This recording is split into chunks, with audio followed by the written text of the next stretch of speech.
नमस्ते मित्रों, कथानिधि चैनल पर आपका बहुत बहुत स्वागत है।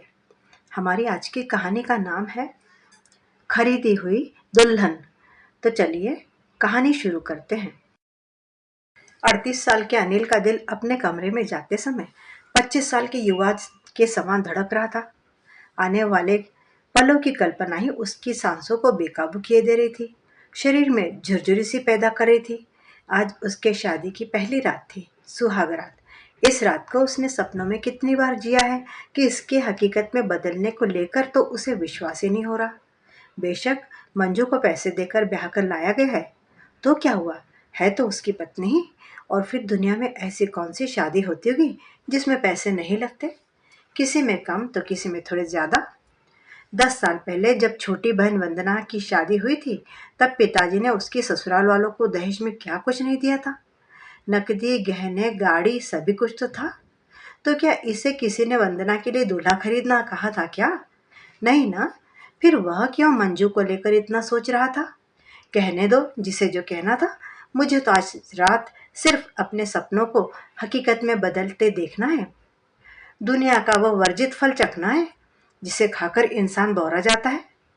मन में फूटते लड्डुओं का स्वाद लेते हुए अनिल ने सुहाग रात के लिए सजाए हुए अपने कमरे में प्रवेश किया। अब तक उसने जो फिल्मों और टीवी सीरियल्स में देखा था, उसके ठीक विपरीत मंजू बड़े आराम से सुहाग सेज पर बैठी हुई थी।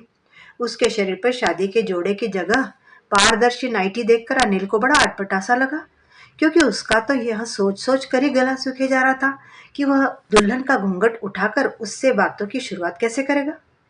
मगर यहाँ का माहौल देखकर तो लग रहा था जैसे कि मंजू तो उससे भी ज्यादा उतावली हो रही है। अनिल सकुचाया सा बैठ के एक कोने पर बैठ गया।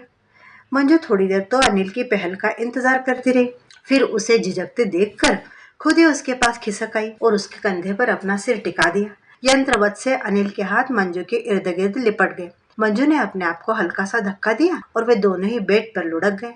मंजू ने अनिल के ऊपर झुकते हुए अनिल को गले लगा लिया। इसके बाद तो जैसे अनिल को कुछ होश ही नहीं रहा। प्रकृति ने जैसे उसे सब कुछ एक ही पल में सिखा दिया। मंजू ने उसे रात भर पूरा सहयोग दिया, जिसकी अनिल ने कल्पना भी नहीं की थी। अनिल के लिए यह पहला अनुभव ऐसा था जैसे कि गूंगे को गुड़ का स्वाद, जिसके स्वाद को सिर्फ महसूस किया जा सकता है, बयान नहीं किया जा सकता। एक ही रात में अनिल तो जैसे जोरू का गुलाम बन गया। आज मंजू ने उसे वह तोहफा दिया था जिसके सामने सारी बादशाहत फीकी थी। सुबह अनिल ने बेफिक्री से सोती हुई मंजू को नजर भर के देखा। सब कुछ सामान्य ही था उसमें, कद काठी, रंग रूप और चेहरा मोहरा, सभी कुछ तो। मगर फिर भी रात जो खास बात हुई थी उसे याद करके अनिल मन ही मन मुस्कुरा दिया और सोती हुई पत्नी को प्यार से देखता हुआ कमरे से बाहर निकल गया। मंजू जैसी भी थी, अनिल से तो 21 ही थी। अनिल का गहरा सांवला रंग, मोटाया सा शरीर, कम पढ़ाई लिखाई, सभी कुछ उसकी शादी में रोड़ा बने हुए थे। अब तो सिर के बाल भी सफेद होने लगे थे। बहुत कोशिशों के बाद भी जब जान पहचान और अपनी बिरादरी में अनिल के रिश्ते की बात नहीं जमी, तो उसकी बढ़ती हुई उम्र को देखते हुए उसकी बुआ ने उसकी माँ को सलाह दी थी कि भाभी, अगर अपने समाज में बात नहीं बन रही है तो किसी गरीब घर की गैर बिरादरी की लड़की के बारे में सोचने में भी कोई बुराई नहीं है। और तो और आजकल तो लोग पैसे देकर भी दुल्हन ला रहे हैं। बुआ की बात से सहमत होते हुए भी अनिल की माँ ने एक बार उसकी कुंडली मंदिर वाले पंडित जी को दिखाने की सोची। पंडित जी ने कुंडली देखकर मुस्कुराते हुए कहा, बहन जी, शादी का योग तो हर किसी की कुंडली में होता ही है। किसी किसी की शादी जल्दी तो किसी की थोड़ी देर से। लेकिन समझदार लोग आजकल कुंडली के फेरफार में नहीं पड़ते। आप तो कोई ठीक ठाक से लड़के देख कर बच्चे का घर बसा दीजिए। चाहे कुंडली मिले या न मिले, बस लड़की मिल जाए और शादी के बाद दोनों के दिल मिल जाए। अनिल की माँ को बात समझ में आ गई और उन्होंने अपने मिलने वालों और रिश्तेदारों के बीच में यह बात जता दी कि उन्हें अनिल के लिए किसी भी जात बिरादरी की लड़की चलेगी, बस लड़की संस्कारी और दिखने में जरा ठीक ठाक हो। बात काफी दूर तक चली गई। एक दिन अनिल की माँ से मिलने एक व्यक्ति आया जो शादियां करवाने का काम करता था। उसी ने उन्हें मंजू के बारे में बताया और अनिल से उसकी शादी करवाने के एवज में 20,000 रुपए की मांग की। अनिल अपनी माँ और बुआ के साथ मंजू से मिलने उसके घर गया। बेहद गरीब घर के लड़के मंजू अपने 5 भाई बहनों में तीसरे नंबर पर थी। उससे छोटा एक भाई और फिर एक बहन थी और उसकी 2 बड़ी बहनें उसी की तरह खरीद कर ब्याही गई थी। 25 साल की युवा मंजू अनिल से लगभग 12-13 साल छोटी थी। एक कमरे के छोटे से घर में इतने प्राणी कैसे रहते होंगे, यह सोचकर ही अनिल हैरान हो गया था। उसे तो यह बात भी सोच सोच कर हंसी आ रही थी कि कैसी तो परिस्थितियों में ये बच्चे पैदा हुए होंगे। खैर, मंजू को देखने के बाद अनिल ने शादी के लिए हाँ कर दी। अब यह तय हुआ कि शादी का सारा खर्चा अनिल का परिवार ही उठाएगा और साथ ही मंजू के परिवार को 2 लाख रुपए भी दिए जाएंगे, जिससे कि उनके जीवन का स्तर कुछ सुधर सके। 50,000 रुपए एडवांस देकर अनिल और मंजू की शादी का सौदा तय हुआ और जल्द ही घर के 4 जने जाकर मंजू को ब्याह लाए। बिना किसी बारात और शोर शराबे के मंजू उसकी पत्नी बनकर आ गई। मंजू निम्न वर्गीय घर से आई थी, इसलिए अनिल के घर के ठाट बाट देखकर वह तो भौचक्की सी रह गई।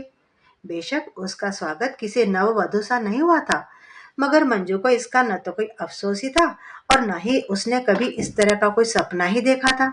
बल्कि वह तो इस घर में आकर फूल ही नहीं समा रही थी।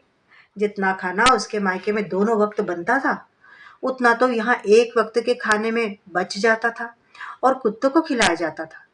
ऐसे ऐसे फल और मिठाइयाँ उसे यहाँ देखने और खाने को मिल रही थी, जिनके उसने सिर्फ नाम ही सुने थे, देखे और चखे कभी नहीं, कई कई के तो नाम भी नहीं सुने थे। अगर मैं अनिल के दिल की रानी बन गई तो फिर घर की मालकिन बनने से मुझे कोई नहीं रोक सकता। मंजू ने मन ही मन सोच लिया कि आखिरकार उसे घर की सत्ता पर कब्जा कैसे भी करके करना ही है। सुना था कि पुरुष के दिल का रास्ता उसके पेट से होकर जाता है। नहीं, पेट से होकर नहीं, बल्कि उसकी भूख की आनंददायी संतुष्टि से होकर जाता है। फिर भूख चाहे पेट की हो, धन की हो या फिर शरीर की हो, यदि मैं अनिल की भूख को संतुष्ट रखूंगी तो वह निश्चित ही मेरे आगे पीछे घूमेगा और फिर तू मेरा राजा मैं तेरी रानी, मैं घर की महारानी, ये सोच सोच कर मंजू खुद ही अपने दिमाग की दाद देने लगी। बनो दिल की रानी। अपने इस प्लान के मुताबिक मंजू रोज दिन में 2 बार अनिल को आई लव यू स्वीटू का मैसेज भेजने लगी। लंच टाइम में उसे फोन करके याद दिलाती कि खाना टाइम पर खा लेना। हाँ, वह शाम को सज धज कर अनिल को उसके इंतजार में खड़ी मिलती। रात के खाने में भी वह अनिल को गर्मा गर्म फुलके अपने हाथ से बनाकर ही खिलाती थी, चाहे उसे घर में आने में कितनी भी देर क्यों न हो जाए, और खुद भी उसके साथ ही खाती थी। यानी हर तरह से अनिल को यह महसूस करवाती थी कि वह उसकी जिंदगी में सबसे विशेष व्यक्ति है और हर रात वह अनिल को अपने क्रियाकलापों से खुश करने की पूरी कोशिश करती थी। उसने कभी अनिल को मना नहीं किया, बल्कि वह तो उसे प्यार करने को प्रोत्साहित ही करती थी। उम्र में छोटी होने के कारण अनिल उसे बच्ची ही समझता था और उसकी हर नादानी को नजरअंदाज कर देता था। कहने को तो अनिल अपने माँ बाप का इकलौता बेटा था, मगर कम पढ़े लिखे होने और अति साधारण शक्ल सूरत के कारण अक्सर ही लोग उसे कोई खास तवज्जो नहीं देते थे। वहीं उसकी शादी भी नहीं हो रही थी, सो अनिल हीन भावना का शिकार होने लग गया था।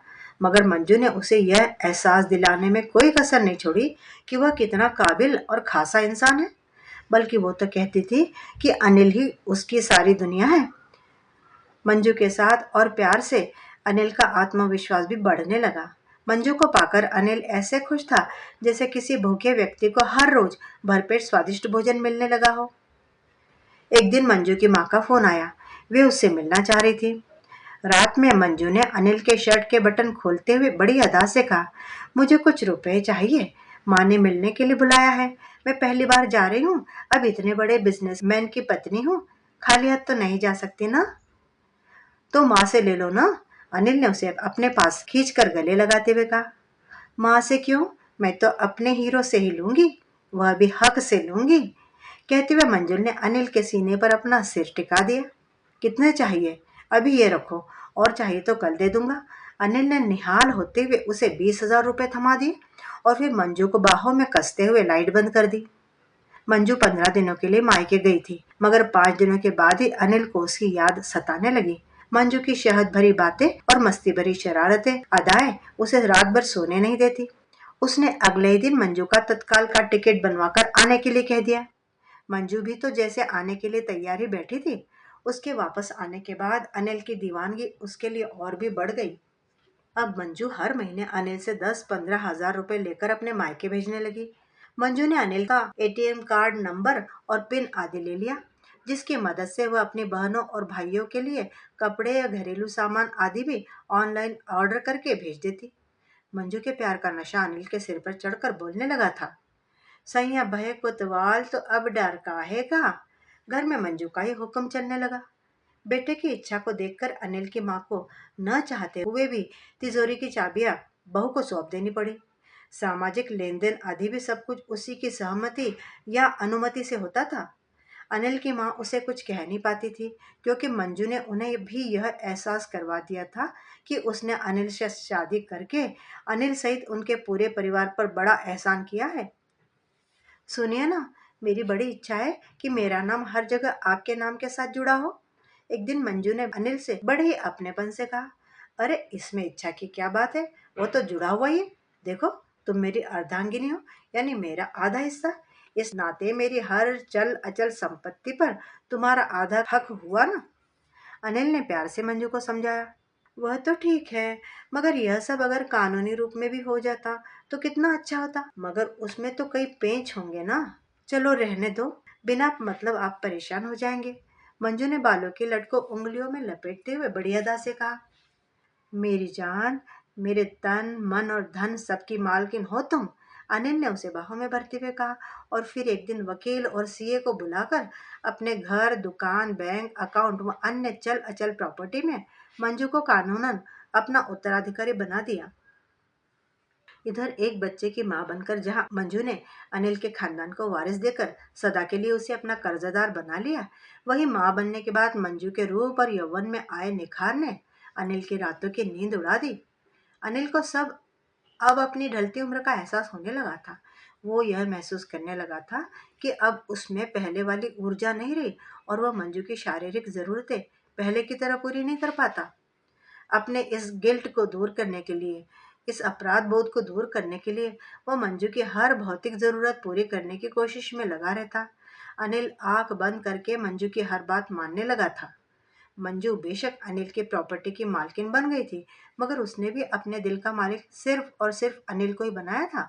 वह यह बात कभी नहीं भूल सकी थी कि जब उसके पास पड़ोस के लोग उसे खरीदी हुई दुल्हन कहकर हिकारत से देखते थे, तब यह अनिल कैसे उसकी ढाल बनकर सामने खड़ा हो जाता था और दुनिया की चुभती हुई निगाहों से उसे बचाकर अपने दिल में छिपा लेता था।